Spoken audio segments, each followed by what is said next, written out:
Well done, Boom. Go on. Okay, here is one small clip of many nice hangout / play sessions that Hank has had with all the dogs. Yeah, just don't sit on the right swing. here, it's just Boom and Twiggy. And the difference between him and Twiggy are drastic. He is respecting her space. He does instigate play with her now, and she likes to play back. But it's much more appropriate. And the play with him and Boom are much more appropriate too. So you'll see all of them are outside. All of them are kind of jostling with each other here and there. But he's able to really focus on toys, his smells. He's definitely smelling and interested in Elida, but not, jumping on her or biting at her.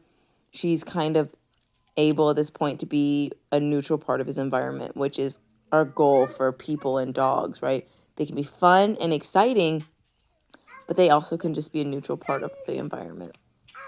So here he goes to grab Twiggy's toy. She gives him a correction. And while he kind of stays engaged in a play, it's not pushy, it's not over the top, and he moves on very quickly right there.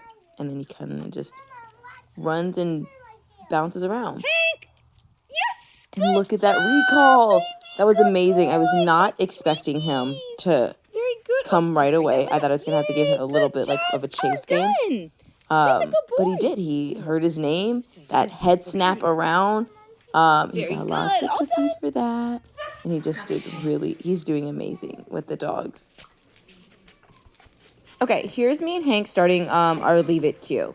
Yes. So in the beginning, what I'm doing is presenting a handful of food, like this. He tries to get it. Once his nose pulls away, I mark and treat. So what I'm marking in this situation is him removing his head from the thing that he wants. You're super smart, dude.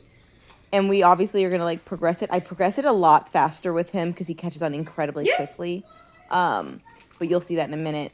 But we can eventually transfer this to if we drop some medicine that they can't have, or we drop food that we don't want them to take. Leave it. Or if we're on a walk and they see something we think they might grab it, asking them for that, leave it. The other behavior that kind of goes hand in hand with this idea in puppies is a drop it cue, which will also start in the next few days. Good job. But this will help us just navigate the world with a puppy, and keeping him safe, not eating things he's not supposed to eat, and giving us stuff that he's not supposed to have. Yes. Okay. So going back, so you'll see that I've added a verbal cue. So now once he goes up to see the thing, leave it. And once he pulls his face away is when I ask him to leave it, and then I mark and treat.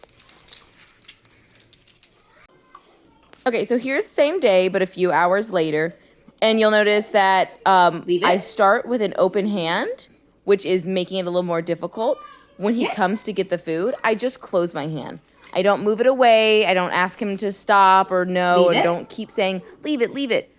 I just simply put my hand out, say, leave it. Good job. And then if he comes towards it, I close it. Yes. When he pulls away, I open it. With my whole hand. If he continues to leave it, I then mark and treat. Yes. Very good. Find it. Okay, so here we are starting a new behavior. This is us learning touch. It might look a little silly and kind of not make sense why it's a good skill to have, but we can kind of go into that a little bit later because right now I'm just going to kind of break it down for you. Okay, so I have one handful of treats and my other hand behind my back. I put my fingers out about 2 to 4 inches in front of his face, and as soon as his nose touches my fingers, I mark and treat. Good job. That's all we're doing in this first step. I haven't added a word. I haven't. He doesn't know what we're doing and why we're doing it.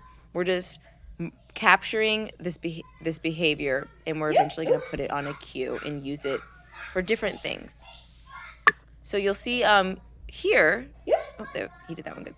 So if I put my finger out in front of him and he doesn't respond to it, I give it a few seconds, and usually about 5 to 6 seconds, 7 seconds, maybe 8, depending on what he's doing.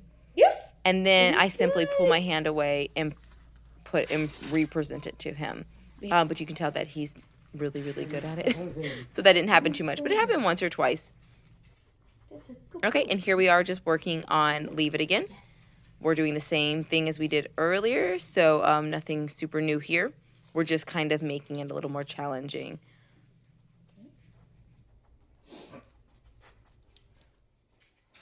Leave it. Leave it. Yes.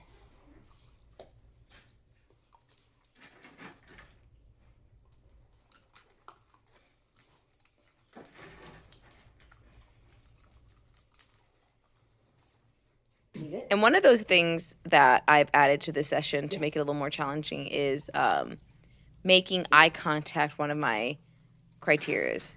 So initially, if he moved his head away in any direction, I would mark and treat. And this time, I'm looking for that eye contact, like right there. Was beautiful. So if he moves his head away when I say leave it, but he's sniffing or he's looking around, I just wait him out. And once he looks at me to be like, what's going on, that's when I mark and treat.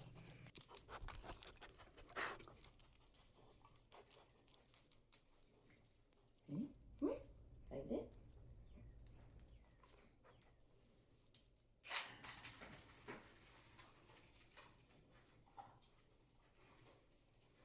Hey! Yes!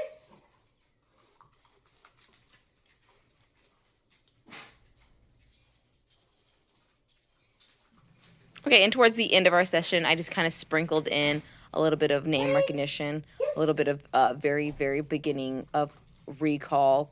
And he does great. You can tell you were really practicing on that because he hears his name from across the room and he pops his head up as fast as he can. And he does really well.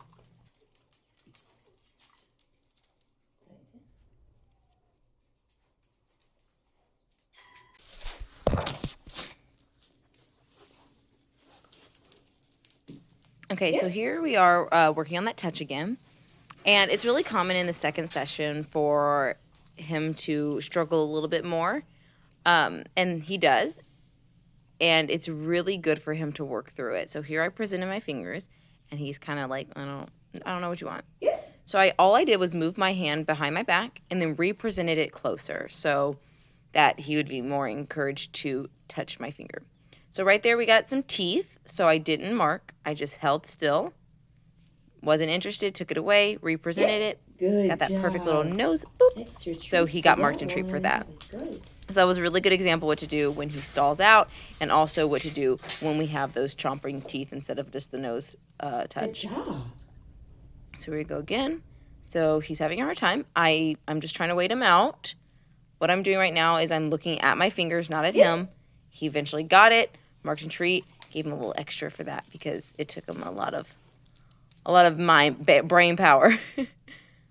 But he's doing really well. He's really, really smart, very food motivated, and he seems to really enjoy training. Yes. Oh, there's also another thing to note is that I'm actually using his breakfast for all of our training sessions in the morning. Yes. So what I did in the morning when he was going potty is I measured out his breakfast. I put half in a puzzle toy for later and half in this measuring cup that I'm using. And this way it's super helpful for me to understand what he's eaten. I'm not overfeeding him in unnecessary ways because we do have yummy snack treats around the house. That way when he does something good or he makes good choices on his own, I'm making sure to treat those good behaviors. And I just have really high value treats around.